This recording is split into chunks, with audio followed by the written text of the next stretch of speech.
Settle in and take a slow, deep breath.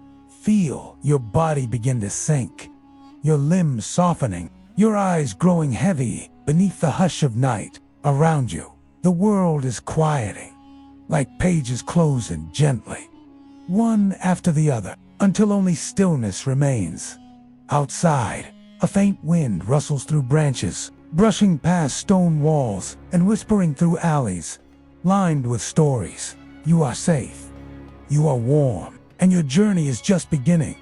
Our story begins in a time when there were no towers, before the sparkling skyline, before the concrete veins, before the bridges and fire escapes.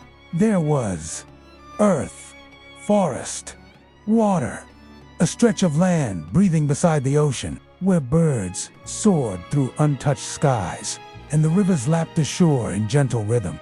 This was the land before New York. And then came the ships, white sails swelled with wind, and wooden hulls creaked as Dutch explorers stepped ashore. The year was 1609. They carried maps, muskets, and dreams. They called it New Amsterdam. Soon, homes began to rise.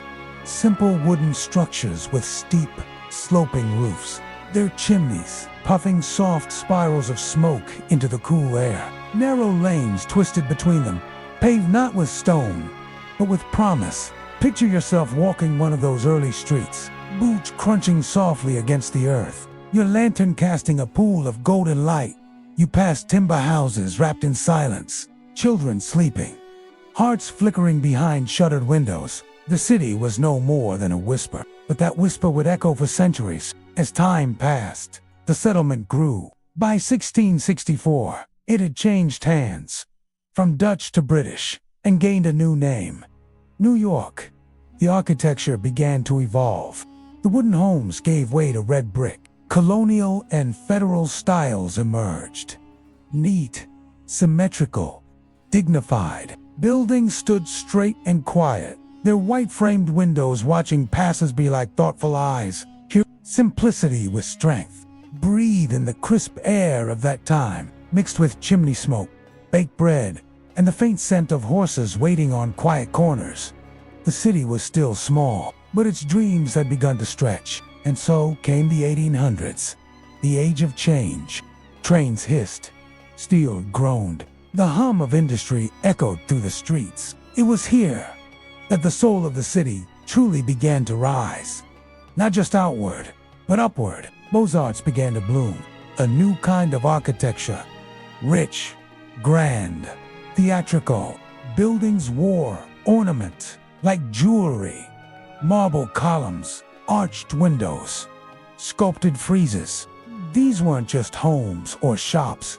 They were statements, monuments to knowledge, power, culture. Imagine stepping into Grand Central Terminal. The vaulted ceiling above you sparkles with constellations. Footsteps tap gently across polished stone. Voices hush. Light spills in through high windows, catching the dust in golden rays. You stand still, in awe, feeling the pulse of something bigger than yourself. That feeling is architecture. It is space, shaped to stir your soul. Not far from there, the New York Public Library opened its doors in 1911, with lions of marble at its gates and reading rooms of hushed reverence. It became a temple of learning, a place where silence is sacred, where stories rest until called awake. From the Beaux-Arts elegance grew ambition, and from ambition, height. New York's skyline was born. The Flatiron Building emerged like a ship's prow, cutting the air at a sharp point where Broadway and Fifth Avenue converged. Slender, daring, silent. Then came the Woolworth Building, dressed in Gothic lace, its terracotta tower glowing in the sun, its spires tickling the sky. But still, the city wanted more. In 1931, it reached higher than ever before with the Empire State Building, 102 stories of limestone and light, a beacon in the clouds. Imagine standing beneath it on a foggy morning, your neck craning to find its peak hidden in mist. The street is quiet, the building towers above. Not heavy, but somehow graceful, as if it grew there. Then, the Chrysler building joined the heavens, its spire gleaming like a crown. Its Art Deco curves shimmered in moonlight, gargoyles perched like guardians, frozen in flight. These were not mere structures. They were dreams, cast in steel. As you rest now, wrapped in stillness, imagine walking through those glowing canyons of architecture. Every building a voice, every window a breath. You are not lost here. You are held. The city surrounds you, not with noise, but with memory. Not with pressure, but with presence. And just ahead, more buildings rise, ready to show you who they are. Let your breath grow lighter, as though the air around you is growing warmer, gentler, like sunlight filtering through lace curtains. On a quiet morning, you're walking now, not through crowds, but through corridors of time. The streets are hushed, the buildings watch, but say nothing. And yet, you feel them whisper. Our journey continues, with a rhythm of the vertical dream. The skyline of New York, once modest and low, now stretches like a symphony. Each building a note, each rooftop a pause between verses. But this wasn't simply a race toward height. It was a conversation between past and future, between art and engineering. The Art Deco movement arrived in the 1920s and 30s like a jazz tune-in architectural form. Bold, sleek, geometric. These buildings didn't just rise, they shimmered. Imagine standing before the Chrysler building as evening descends. The sky deepens into indigo, and the tower's silver crown begins to glow. It gleams with triangular windows and radiating arches, like a frozen firework. Step closer, and you might see your own reflection in the metal, blurred like a dream. This was architecture as optimism, as celebration. Even the Empire State Building, solemn and proud, wore its vertical lines like pinstripes. It wasn't just built, it was dressed, suited in symmetry, lit from within. And when the fog rolled in, it disappeared into it, like a magician's trick. You breathed deeply, imagining the quiet inside these towers, elevators humming like lullabies, hallways carpeted in stillness, windows overlooking rivers that glisten like glass ribbons. You are floating among them now, without weight, without worry. By mid-century, New York's skyline turned again, this time toward modernism. Out with ornament, in with clarity. The Seagram building, designed by Mies van der Rohe, stood not in decoration, but in discipline. Bronze-stoned glass, straight lines, balanced proportions. It didn't shout, it stood still. And in that stillness was peace. Picture yourself entering its lobby. Marble beneath your feet, air, cool and clean. A receptionist behind a simple desk, a hush that feels almost sacred. Architecture became a frame for thought. At the same time, others dreamed differently. They wanted flow, movement, emotion in concrete. So came Frank Lloyd Wright with his spiraling masterpiece, the Guggenheim Museum. A white ribbon curled upward, soft, serene, alive. No corners, no edges, just a gentle climb toward art and light. Walk that spiral in your mind now. Step by step, art lines the walls. A skylight opens above like a glass flower. Each turn takes you higher, and yet you feel more grounded. This was architecture as meditation, as breath.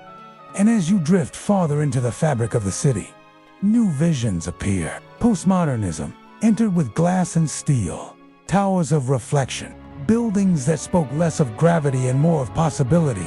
The skyline became not just a profile, but a painting. From afar, you see it glow, but up close, you begin to notice the spaces between the towers, courtyards, parks, terraces, places not meant to be filled, but felt.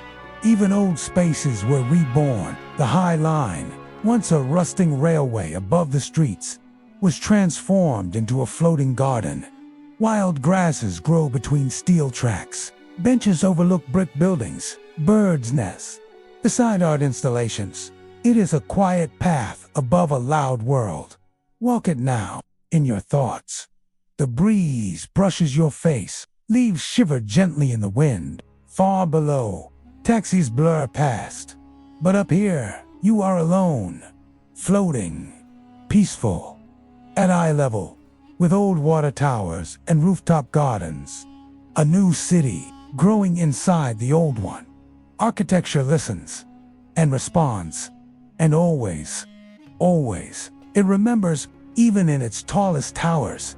New York holds history close. Beneath shining glass, you'll find the bones of forgotten factories, the outlines of old tenements, the foundations of dreams that refuse to fade. And you are part of that memory now. As your body grows heavier with rest, imagine lying on a rooftop, the cool stone beneath your back, the wind playing with your hair. Above, the stars are faint, not because they not there, but because the city lights burn like constellations of their own. Each one a window, each one a life. You close your eyes, and behind your eyelids, the buildings breathe. They do not sleep, but they cradle you, as if you are the story they were always meant to hold. Feel your chest rise and fall, like a curtain gently lifting in an open window. Your thoughts are softer now, like fog trailing along quiet rooftops, curling into the corners of old buildings where stories rest. You're no longer walking through New York. You're gliding, and now we descend into the layers beneath the skyline, not underground, but into the emotional foundations, into the neighborhoods where life whispered first, where architecture wasn't about ambition, but belonging. The picture of the West Village, where row houses lean in close, each with a crooked smile. Iron fences wrap around tiny stoops. Ivy tumbles down brick like sleepy poetry. Here, architecture's gentle. It doesn't rise, it embraces. Wander through its cobbled lanes in your imagination, past jazz clubs tucked in basements, bookstores glowing like quiet lanterns, bakeries still warm from dawn. The buildings are close together, like neighbors sharing secrets. You are one of them now. As you turn a corner, you enter Soho, a district wrapped in cast iron dreams.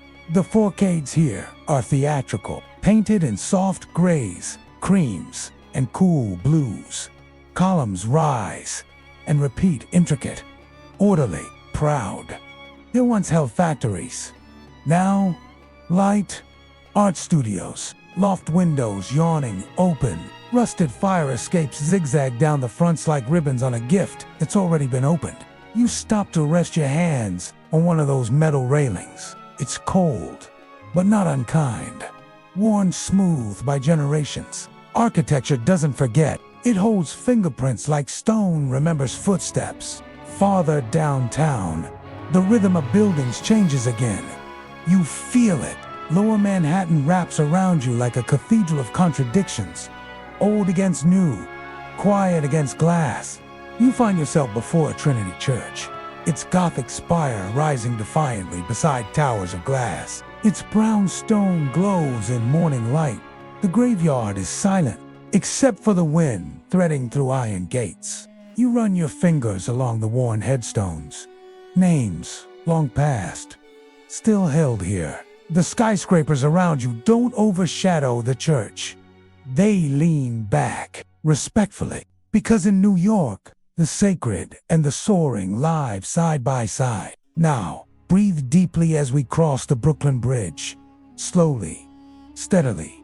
Its cables hum in the wind. You are suspended above the East River, walking in the footsteps of thousands before you. Pause midway. Let the water below sing its deep, slow song. Look back at the skyline. Do you see it? Not just the buildings, but what's inside them. Laughter, birthdays, letters written beside windows, teardrops caught in lamplight. All of it, part of the architecture. Each window, a heartbeat. Each floor, a memory. And now, step softly into Brooklyn, to Park Slope, where brownstones glow in golden morning. They wear carved balustrades and sandstone faces, their steps worn smooth by slippers and school shoes and Sunday rain. The windows here are tall and kind. You imagine the life inside. Curtains breathing with the wind, record players humming Miles Davis into late-night air. Here, the architecture is rhythm, each block a verse. Now drift north toward Harlem, where the brownstones bloom with character. Their arched doors and detailed cornices, speaking with pride. You hear gospel echoing from churches tucked into quiet corners. The hum of history in every red brick. Architecture here is music. It sings with soul. It cradles community. From there, you cross the George Washington Bridge in your imagination, its steel bones humming in twilight, to the Bronx, where 20th century towers rise like fingers reaching from the earth. Here, there is strength, grit, a spirit that refuses to break. Even concrete carries love. Let us float now into Queens, where Tudor homes peek out with wood beams and pitched roofs, streets lined with maples, yards filled with toys and laundry lines and warm barbecue air. It's quiet here and comfortingly ordinary, because architecture doesn't always have to impress. Sometimes it just needs to hold. And it does. It holds moments. It holds light. It holds you back across the river now, to Staten Island, where Victorian porches creak in the wind, and homes rise along hills, watching the water like old sailors. The city's breath is softer here, slower. You can feel it, a lullaby in wood and weather. As you return, drifting high above the 5 boroughs, the skyline appears again, not as something towering, but as something tender, a memory, a glow. You settle into that imagined room once more. High above the city, a tall window beside you, curtains swaying, the hum of a radiator beneath your feet. Outside, the towers shimmer in sleep. Inside, you are safe. The walls around you are not just structure. They are shelter. They are story. They are part of something that began centuries ago and still rises with every breath you take. You are part of the architecture now. Hell, known, home. Some grin, some sigh, all watching you pass lit with golden bulbs. Espresso and rain on stone fill your nose. Jazz floats from an open window. A door creaks. Laughter spills out. Architecture here doesn't impress. It embraces. It leans in. It remembers your name. Now move gently north to Harlem, where brownstones rise with soul. Proud faces, warm stoops, intricate cornices, polished staircases. These buildings hold joy and struggle and music. Gospel floats from a nearby church. Soul food sizzles in a window. Children run up and down like poetry in motion. Architecture here, its family, its roots, its heart. Stand on a quiet block. Let sunlight kiss let the breath rise in your chest. Not from awe, but from knowing, from belonging. Now drift across bridges, into Queens, the Bronx, Staten Island, where homes line soft hills. Tudor peaks meet flat roofs, modest homes in loving rows. Every porch light tells a story. This is not grandeur, this is grace. Architecture here is lived in, felt, loved. Every cracked tile, every rusted railing, every painted over frame, it all matters. New York's architecture is not just in museums and towers. It's in a tenement stairwell that creaks just so. It's in the subway tile that curves from another century. It's in the shadow of a water tower wobbling gently against the sleeping sky. Each moment, each structure, each space, a lullaby in steel and stone. And now you return to that quiet room above the city.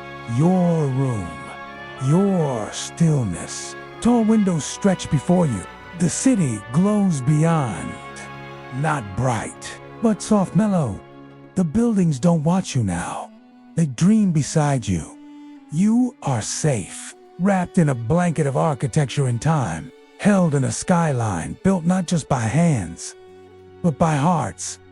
And in the hush, between stories, between bricks, between breaths, you find rest, you find peace, you find home.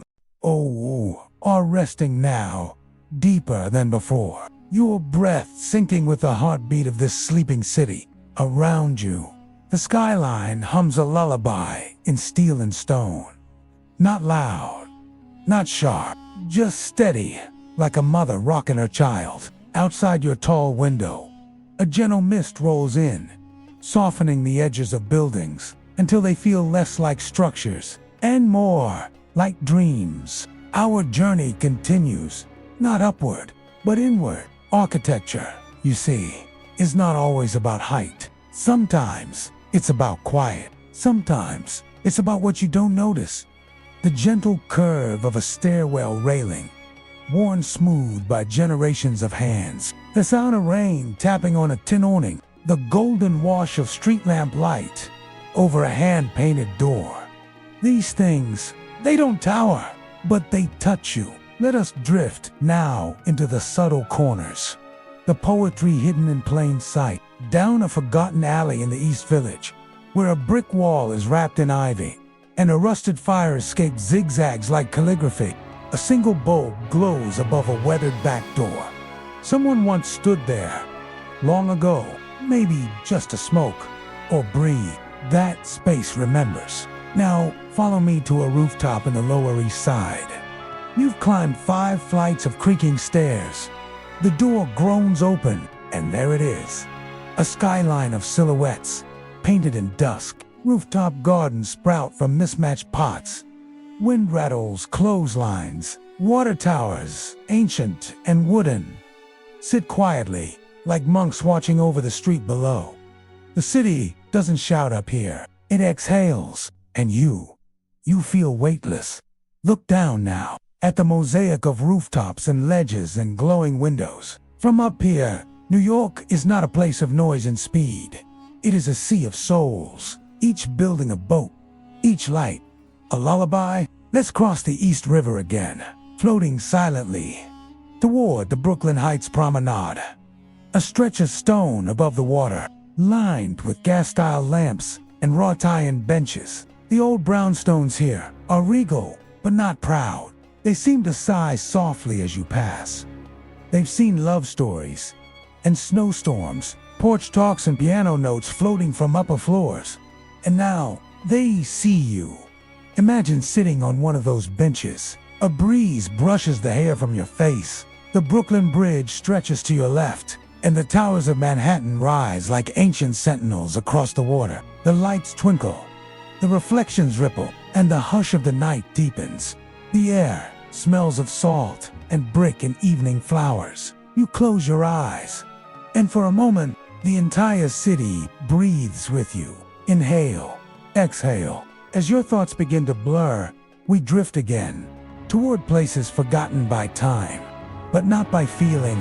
A church in Inwood, a garden tucked behind a wrought iron fence in the Bronx, a greenhouse on the roof of a school in Queens, the shell of an old ferry terminal on Staten Island, kissed by wind and waves. Even these, especially these, are part of the architectural soul, because architecture is not just buildings, it is memory, made physical. It is emotion, captured in space. It is the shape of safety, the echo of longing, the dance of sunlight across walls that have stood for centuries. And as you lie here now, wrapped in the hush of a room above the world, the city wraps you back, no longer as a visitor, but as something it carries. Because you see, every person who walks these streets adds a note to the song. Every hand that touches a banister, every eye that gazes up at a spire, every pause before a all of it becomes part of the story. Your story, your pause, your breath, they matter. They are held in the very bones of this place. You are not just dreaming in New York tonight. You are being remembered by it. Imagine the walls around you glowing softly, not with light, but with awareness of every story they've sheltered, every storm they've braved, every sigh they've echoed. And tonight, your rest becomes part of their memory. You are a hush in a hallway, a warmth on old wood, a peaceful silence inside the shelter of stone. Sleep now. Let your breath stay slow and steady. The skyline watch us, but not with judgment. Only wonder, only care. Let your mind melt into the mortar. Let your heartbeat join the rhythm of subway tunnels and steam vents and footsteps long faded. You are part of the architecture now, not as a structure, but as a stillness, as peace, as pause, and somewhere deep within the very oldest brick, the city whispers, "Welcome home." Let your breath remain still and quiet, like light resting on polished stone. You are not walking anymore, not floating, but resting deeply, completely in the quiet center of New York's living memory. There's no need to move. The city moves around you. Our journey now nestles into the spaces where silence blooms. There are places in this city where time seems to pause, not because of grandeur, but because of grace. A shadow in a stairwell, a breeze through a broken shutter, a single lamp left glowing in a hallway no longer in use. New York is a masterpiece, not only because of its skyline, but because of its intimacy. You are resting in one of these spaces now. A room tucked above a flower shop on the Upper West Side. The floor creaks beneath your bare feet. The window, tall and narrow, overlooks a tree-lined street where brownstones sleep shoulder to shoulder. Outside, a lone taxi hums past. Inside, a small desk holds a candle, its flame dancing like a heartbeat. You lie on a couch that has felt generations of daydreams. The ceiling fan above turns slowly, rhythmically, echoing the quiet turning of history. Here, in this room, the city does not ask anything of you. It simply holds you. This is what architecture can do when it is built not for power, but for peace. Let's drift once more, gently, through spaces made not for crowds, but for calm, to the interior courtyards of old buildings in Murray Hill, where stone fountains murmur in the company of ivy-covered walls, to the tenement staircases of the Lower East Side, where families once carved their names into windowsills and hopes into ceilings, to the arched passageways of Chelsea, where brick meets shadow and the sound of footsteps becomes music. Everywhere, architecture offers its embrace, not loud, not boastful, just open, just willing to remember. The city, too, knows when to sleep. Late at night, the rush hushes, skyscrapers blink slower, the steam rising from manholes floats higher, as if stretching toward dreams.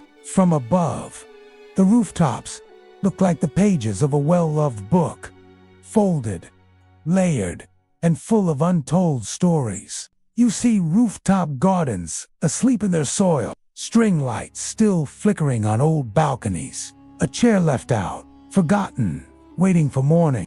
And through every crevice, the city's breath moves, soft, warm, protective. Breathe with it now. The buildings don't tower over you anymore. They curl around you, and in every wall, a message. You are home. The bridges in the distance span, not just rivers, but lifetimes. The arches above doorways hold the curve of centuries. The windows reflect not just streetlights, but the light inside you. Because you are not separate from the architecture, you are part of it. Part of this ever-growing city of moments, of whispers, of warmth. Let us settle now at the edge of the island where the harbor opens wide. Picture the old warehouses turned into museums, the piers turned into promenades, the past turned gently toward the sea. Here, wind wraps your shoulders like a soft shawl. The scent of salt water, metal, and memory fills the air. The Statue of Liberty glows in the distance. Not a building, but an offering. Not just a symbol, but a structure that means she does not turn away. She watches over the city, over the night, over you. And so does everything that's been built here. Every beam, every brick, every shadow. All of it was once imagined, dreamed, drawn by a quiet mind in a quiet moment. Just like yours now. Someone once dreamed these shapes, and now they hold the dreams of millions, including yours. You return to your quiet room now, above the flower shop, above the hush of the streets. You pull a soft blanket to your chin. You close your eyes, and the city begins to fold itself around you, like hands around a candle, like pages closing one by one, like scaffolding tucking into itself for the night. The noise fades, the lights dim. Only the memory remains, the living memory of a city built skyward, and the soft sound of your breath becoming part of its story. The city rests, and so do you. The windows are all hushed now, lights dimmed like stars behind silk curtains. Somewhere, deep below, a train hums, a lullaby in metal. But even the subway sighs slower at this hour. You are at the quietest edge of New York. Not a place on a map, but a feeling in your soul. And this is where our journey comes to rest. Tonight, we've drifted through centuries, from the steep wooden gables of New Amsterdam, whispering in the wind of a world yet named, to the noble symmetry of Colonial stoops, where revolution once whispered behind shutters, through the theatrical flourish of Beaux-Arts. Marble halls, echoing with dreams of culture, grandeur, and knowledge, past the glittering ascent of Art Deco towers, silver-shouldered and proud beneath starlight, into the silent grace of modernist slabs, dressed in stillness and glass, holding the sky with intention, around winding brownstone streets of Greenwich Village, where no brick is quite like the next, and every window could tell a secret. Across the spires, cornices, and curved concrete waves that make the city more than geometry. They make it alive. You've walked it all, without leaving your bed, because this was never just a walk through history. It was a return to something deep within. New York's architecture is not static. It evolves, it feels, it shelters, and just like you, it rests, so it can rise again. Let yourself be still now, still as the brownstone stoops kissed by dawn light, still as the tiled mosaics of forgotten train stations, still as the air behind stained glass windows in empty chapels. You are surrounded by memory, but not haunted. You are held by structure, but not confined. You are watched over by buildings, but not judged. From the arches of grand cathedrals to the rusting ladders of rooftop fire escapes, the city holds a mosaic of emotion, joy, solitude, longing, love. It's all there, and now you've found your place within it. You are a room, a window, a soft light behind a curtain. You are not separate from this architecture. You are this architecture, and like every great city, you are still growing, even in your sleep, even in your quiet, especially in your quiet. Let the skyline fade now, not into darkness, but into softness. Each building dissolving like morning mist on a quiet river, each street folding into memory, each tower becoming a single breath, long and slow. You lie back, warm beneath imagined blankets of brick and sky, a pillow made of clouds and limestone, a comforter stitched from scaffolding and silence. The wind wraps gently around your ankles, your chest, your brow, and somewhere in the city, a bell chimes once. Low, its heartbeat and yours, now rhythmically aligned. Breathe in, breathe out. One last window remains open, the one between waking and dreaming. Through it, the stories of buildings still drift, floating between shadow and starlight, stone and silence, history and home. Let them pass. Let them wrap around you like lullabies, carved in limestone. You don't need to remember them, only feel them. And as your eyes grow heavy and the breath beneath your ribs softens into near stillness, the city folds you in. You are the hush between walls, the warmth beneath rooftops, the story written in the spaces no one sees. You are safe. You are home. You are part of the living memory of a city built sky. And now, Dear dreamer, sleep. Sleep. Sleep.